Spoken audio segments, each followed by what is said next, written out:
যে ঘরে সেই কলেমাটা পড়া হবে, যে ঘরে সেই আয়াতটা পড়া হবে, সেই ঘরে কোনো চোর প্রবেশ করতে পারবে না। গিয়েছে মুহাদ্দিসিনরা তার আসল নাম বলতে গিয়ে হাবুডুবু খায়, এমনকি শেষমেশ 70টা নাম বলেছে। এটা হতে পারে, এটা হতে পারে, অথবা এটা হতে পারে, কোনটা পারফেক্টলি কেউ চ্যালেঞ্জ করে বলতে পারেনি। এই সাহাবীর ঘটনা। আল্লাহ নবী সাল্লাল্লাহু আলাইহি ওয়াসাল্লামের বাইতুল মাল ছিল, অর্থাৎ যাকাতের মাল যেগুলো আসতো, যুদ্ধ থেকে গনিমতের মাল যেগুলো আসতো, ফিতরা ও সাদাকাতের মাল যেগুলো আসতো, একটা ঘরে সংরক্ষণ করতেন। রাসূলুল্লাহ সাল্লাল্লাহু আলাইহি ওয়াসাল্লাম সেই ঘরকে দেখভাল করার দায়িত্ব দিলেন আবু হুরায়রার প্রতি। তার প্রতি, অর্থাৎ সেই ঘরের দারোগা, সেই ঘরকে পাহারাদাতা কে বেনেছেন? আবু হুরায়রা রাদিয়াল্লাহু তাআলা, খাজানচি বলি আমরা। তিনি দায়িত্ব নিয়েছেন কার কাছ থেকে? রাসূলুল্লাহ সাল্লাল্লাহু আলাইহি ওয়াসাল্লামের কাছ থেকে। বড় মানুষের কাছে বড় দায়িত্ব পেয়েছেন। সারা রাত তিনি আর ঘুমান না, পাশের ঘরে থাকেন। হঠাৎ করে রাত্রে এসে দেখছেন, রাত্রে দেখা পাচ্ছেন একজন মানুষ এসে মালটাল সব গোছগাছ করা শুরু করে দিয়েছে। নিজের ব্যাগের মধ্যে ঢোকাচ্ছে, আটা ঢোকাচ্ছে, খেজুর ঢোকাচ্ছে, গুড় ঢোকাচ্ছে, চিনি ঢোকাচ্ছে, বারে বারে ঢুকিয়ে দিচ্ছে। আবু হুরায়রা রাদিয়াল্লাহু তাআলা আনহু কি করবেন? আমরা হলে কি করতাম বলি ভাই? ধরবে না, ধরবে না? আবু হুরায়রা রাদিয়াল্লাহু আনহু ঝপাস করে ধরেছে, তুই মাল নিয়ে যাচ্ছিস?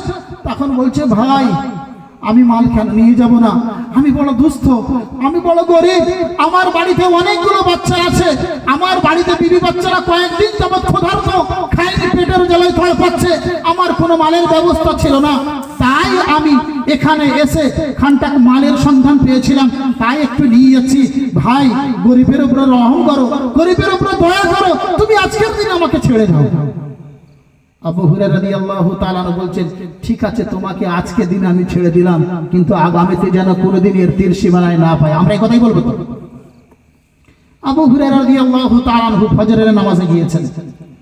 আল্লাহর নবী সাল্লাল্লাহু আলাইহি ওয়াসাল্লাম বলছেন, ইয়া আবু হুরায়রা, আই আবু হুরায়রা, গত রাতে তোমার চোর কি ব্যবস্থা করলো?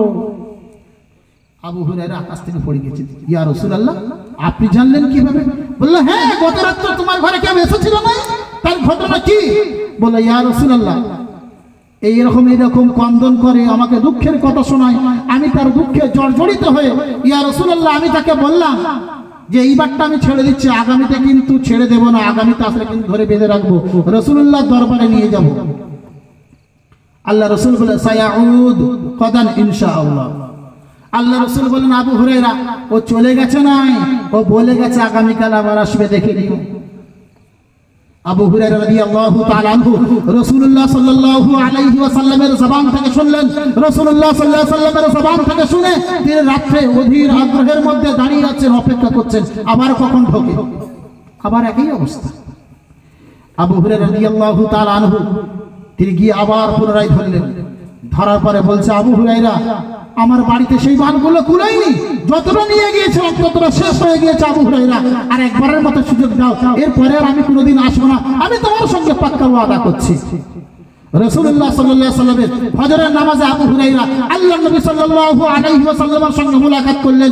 আল্লাহ রাসূল ওই কথা জিজ্ঞাসা করলেন, আবু হুরায়রা কি ব্যাপার, আজ রাতে এসেছিল নাকি? আবু হুরায়রা রাদিয়াল্লাহু তাআলা আনহু বললেন, ইয়া রাসূলুল্লাহ অবশ্যই আজকে রাতেও এসেছিল, ওই রকম কন্দন করলো, শেষবারের মতো ওয়াদা করে গিয়েছে আর আসবে না। ইয়া রাসূলুল্লাহ এইবারের মতো আমি মাফ করেছি, আগামীবার তৃতীয়বার যদি ওই কাজ করতে আসে আমি ধরে অবশ্যই আপনার মজলিসে নিয়ে আসবো। আল্লাহ রাসূল বলেন, সায়াউদ ইনশাআল্লাহ, আবারও ফিরে আসবে আবু হুরায়রা, ভুল করো না। তৃতীয় দিন রাতে আবার এসেছে। আবু হুরায়রা রাদিয়াল্লাহু তাআলা আনহু কেমন করে ধরবেন? আমরা হলে কি করব বলেন? কেমন করে ধরবো? পিছন দিক থেকে পাজা মেরে শুধু তাই দড়িয়ে ব্যবস্থা করে রাখবে, এলে ধরবো, বাঁধবো, সমস্ত মানুষের সামনে উলঙ্গ করে ছেড়ে দেবো। আমরা এমন মনে করি না? আবু হুরায়রা আজকের থেকে আছেন, যেহেতু বাইতুল মালের মালিক আমি নয়, বাইতুল মালের মালিক রাসূলুল্লাহ, তিনি কেবলমাত্র আমাকে একটা আমাকে দায়িত্ব দিয়েছেন, তিনি কেবলমাত্র আমাকে বলেছেন এটা পেহরাদারি করার জন্য, আমি পেহরাদারি করছি, বারে বারে চোর আসছে আর নিয়ে যাচ্ছে, আজকে রাত্রে আসলে আমি ও বেটাকে ছাড়বই না, ওকে অবশ্যই রাসূলুল্লাহর দরবারে পেশ করব। আবু হুরায়রা অধীর আগ্রহে দাঁড়িয়ে আছেন। ওদিক থেকে আবার মাল হাজির, চোর হাজির। আবু হুরায়রা রাদিয়াল্লাহু তাআলা আনহু এবারে তাকে খুব মজবুত ভাবে ধরেছেন এবং বললেন, আজকে তোমার কথা শোনা যাবে না, আজকে তোমাকে আমি রাসূলুল্লাহ সাল্লাল্লাহু আলাইহি ওয়াসাল্লামের দরবারে নিয়ে গিয়েই ছাড়ব। বলল, শোনো, তুমি যদি আমাকে ছেড়ে দাও না, আমি তোমাকে একটা এমন কথা শুনিয়ে দেব, এমন কথা শিখিয়ে দেব, যে কথাটা তুমি বললে তোমার ঘরে সকালবেলা পড়লে সন্ধ্যা পর্যন্ত আল্লাহর তরফ থেকে তোমার হিফাজত করা হবে, সন্ধ্যাবেলা পড়লে সকালবেলা পর্যন্ত আল্লাহর তরফ থেকে অসংখ্য ফেরেশতারা তোমার পেহারাদারি করবে। যে ঘরে সেই কলেমাটা পড়া হবে, যে ঘরে সেই আয়াতটা পড়া হবে, সেই ঘরে কোনো চোর প্রবেশ করতে পারবে না। আবু হুরায়রা বললেন, সে কি? বললেন, আয়াতুল কুরসি। কি বললেন? আয়াতুল কুরসি। আবু হুরায়রা রাদিয়াল্লাহু তাআলা ভদ্র মানুষের মতো, সাহাবায়ে কেরামরা পৃথিবীতে কি চাইতেন? একটু আমল হয়ে গেলেই ব্যাস আলহামদুলিল্লাহ। দুনিয়া চাইতেন না। দুনিয়া চাইলে আবু হুরায়রা কবিলায়ে দাওস থেকে রাসূলুল্লাহ দরবারে পড়ে থাকতেন না। দুনিয়া চাইলে আবু যর গিফারি রাদিয়াল্লাহু তাআলা নিজের ধন সম্পদকে ত্যাগ করে রাসূলুল্লাহ দরবারে চলে আসতেন না। দুনিয়া চাইলে মুসআব রাদিয়াল্লাহু তাআলা নিজের হাজারো সম্পত্তি ছেড়ে দিয়ে মদিনায় এসে পড়ে থাকতেন না। তারা কেবলমাত্র চাইতেন, দুনিয়ায় যা কিছু করেছি, এখন আমাদের চাই আখিরাত, রাসূলের সুহবত থেকে আল্লাহকে রাজি করে নেব, দুনিয়া থেকে জান্নাতের সার্টিফিকেট নিয়ে আল্লাহর দরবারে হাজির হতে পারবো। এটাই ছিল তাদের একমাত্র তামান্না। আবু হুরায়রা আমল শিখে গিয়েছেন, আমলের লোভে চোরকে ধরতে ভুলে গিয়ে চোরকে ছেড়ে দিয়েছেন। আমি বলেছিলাম, এমন একটা আয়াত, আয়াতুল কুরসি, যাকে চোর ও শয়তান পর্যন্ত নিজের বাঁচার জন্য ঢাল হিসাবে ব্যবহার করেছে। ফজরে আল্লাহ রাসূল সাল্লাল্লাহু আলাইহি ওয়াসাল্লামের সঙ্গে দেখা। রাসূলুল্লাহ সাল্লাল্লাহু আলাইহি ওয়াসাল্লাম বললেন, আবু হুরায়রা, কি খবর? তোমার চোর এসেছিল নাকি? বলল, ইয়া রাসূলুল্লাহ, আসবে না মানে?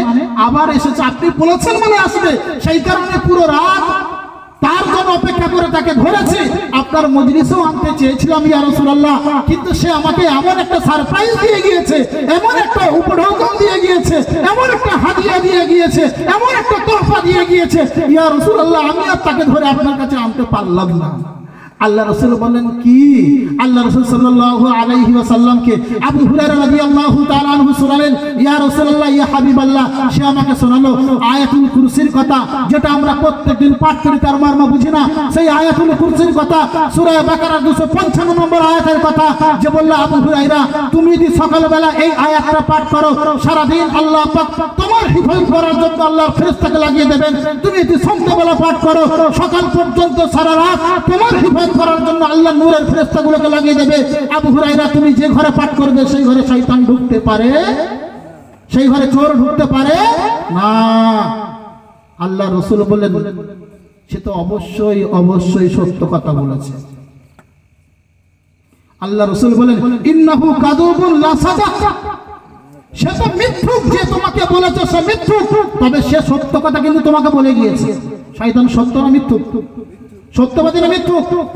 মিথ্যুক, কিন্তু যে কথাটা বলে গিয়েছে, রাসূল বললেন, ওয়া ইন্নাহু কাযুবুন লা সাদাক, নিশ্চয়ই সে মিথ্যুক তো বটে, কিন্তু আজকে একটা, আমরা বলি না, চোর হলেও ঈমানদার আছে।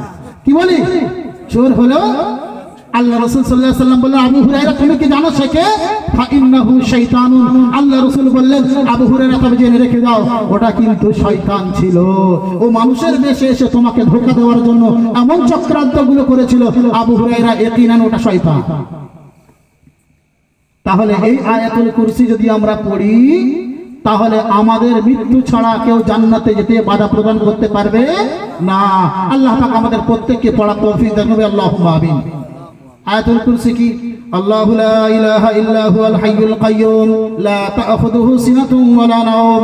আল্লাহ পাক বলছেন, আল্লাহ লা ইলাহা ইল্লা হু, যে আল্লাহ ছাড়া কোনো মাবুদ নাই, আল হাইয়্যু, যিনি জীবিত, আল কাইয়্যুম, যিনি চিরঞ্জীব। আল্লাহ মরে যান, লা ইয়ামুত। আল্লাহ এমন এক জাতের নাম, যিনি আগেও ছিলেন, এখনো আছেন, ভবিষ্যতেও থাকবেন, কিন্তু তার কোনোদিন মৃত্যু গ্রাস করতে পারবে না। বরং মৃত্যুকে তিনিই তৈরি করেছেন, জীবনকে তিনিই তৈরি করেছেন। ইহয়ী ওয়া ইউমীত, তিনি জীবন দান করতে পারেন, তিনি মৃত্যুও দিতে পারেন। পারেন না? পারেন না? আমরা গভীর নিদ্রায় আমরা রাতে গভীর নিদ্রায় মগ্ন হয়ে যাই, আমাদের হাত কোথায় চলে আমরা জানি না, আমাদের পা কোথায় চলে আমরা জানি না, আমাদের নিঃশ্বাস চলছে না বন্ধ হয়ে গিয়েছে, ঘুমের তাড়নায় আমরা জানি না।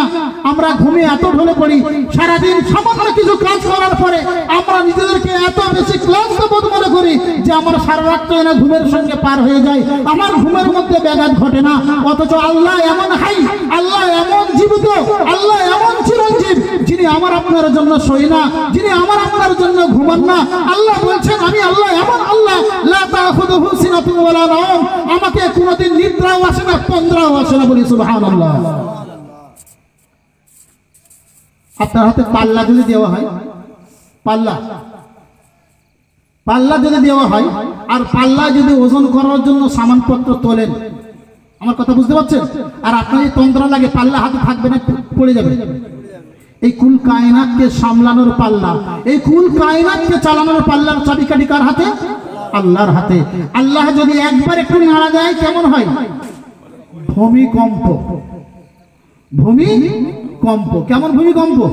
সুনামি দেখেছেন তো? পানির মাছ গাছের মাথায়, মাটির গরু গাছে উঠে যায়, যায় না? যায় না? আল্লাহ পাক এর বর্ণনা কোরআনে দিয়েছেন। আল্লাহ পাক পবিত্র কালাম পাকের মধ্যে বলেন ইদা জুলজিলাতিল আরদু জিলজালাহা ওয়া আখরাজাতিল আরদু আসফালাহা, যখন জমিন ভূমিকম্পের মধ্যে ধসে যাবে, জমিন তার নিজের সমস্ত সামগ্রী বার করে দেবে। ওয়া আখরাজাতিল আরদু আসফালাহা, আমরা যে জমিনের মধ্যে স্থায়ী আছি এটা জমিনের জন্য বড় বোঝা। আমাদের যে মুর্দাগুলো জমিনে দাফন করা হয়েছে এটা জমিনের জন্য বড় বোঝা। আল্লাহর ইশারা হবে, জমিন সবকে উপরে তুলে দেবে, জমিনের মধ্যে কিছুই রাখবে না। ওয়াকালাল ইনসানু মা লাহা, মানুষ বলবে ও জমিন তোমার কি হয়ে গেল, তুমি এমন করছো কেন, তুমি তো স্থির ছিলে, তুমি নড়াচড়া করছো কেন, তুমি তো নড়াচড়া করলে আমরা জমে থাকতে পারবো না। হে জমিন তুমি নিচে থেকে সমস্ত কিছু তুলে দিচ্ছ কেন, আমরা তো তোমার পেটে লুকিয়ে রেখেছিলাম। ওয়াকালাল ইনসানু মা লাহা ইয়াউমাইদিন তুহাদ্দিসু আখবারাহা, ওই দিনে জমিন মানুষকে বলে দেবে তার সমস্ত খবরের ঘটনা। ওই দিন মানুষকে জমিন বলে দেবে সে মানুষ জমিনের বুকে থেকে কি করেছিল। তাহলে জানা গেল এখানে যে আল্লাহ পাক জমিনকে নিয়ন্ত্রণ করছেন, আসমানকে নিয়ন্ত্রণ করছেন, আমার আপনার মতো বান্দাকে সুখ দেওয়ার জন্য, চ্যান দেওয়ার জন্য, শান্তি দেওয়ার জন্য। সেই আল্লাহ পাক যদি কেউ অস্বীকার করে সে কাফির হবে না? হবে না? অথচ দেখা যাচ্ছে আমরা আল্লাহর ওয়াহদানিয়ত না জানার কারণে আমাদের মধ্যে অনেক সন্তান নাস্তিক হয়ে যাচ্ছে, অনেকে কাফির হয়ে যাচ্ছে, অনেকে মুরতাদ হয়ে যাচ্ছে। তাই আজকে আমাদের প্রত্যেককে প্রতিজ্ঞাবদ্ধ হতে হবে যে আমাদেরকে ওয়াদা করতে হবে যে আমরা কোরআন এবং হাদিস থেকে যা কিছু পাবো সেইগুলো মানবো এবং তার উপর আমল করবো ইনশাআল্লাহ।